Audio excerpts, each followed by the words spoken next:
Well, this is Jeff Slavens with SlavensRacing.com, and I'm going to show you an easy way to remove the shock on your KTM 690 Enduro. Start with removing the seat.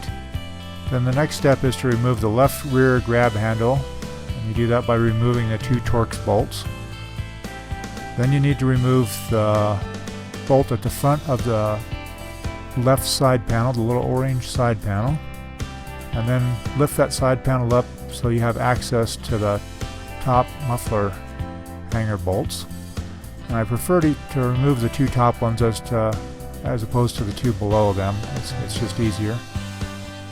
Next you need to remove the heat shield, and behind it is a clamp that needs to be loosened, and on some brands of mufflers there's a spring also that has to be removed. After you've removed the muffler bolts and loosened the front clamp, then slide the muffler off of the head pipe and set it aside. Then you need to remove the shrouds on the front of the bike on both sides, and they're held on by two bolts, and they remove a little differently than normally.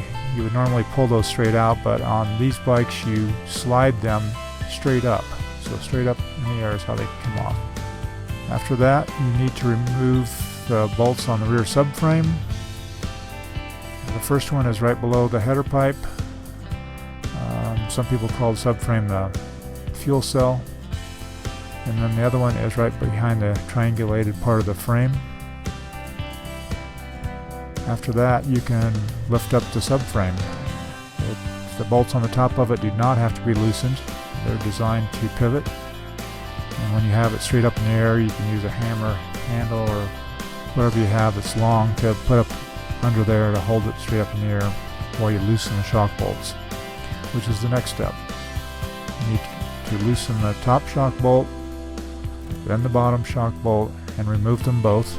Then push that subframe up as far forward as you can so that the rear shock will come out easily. Then you're done.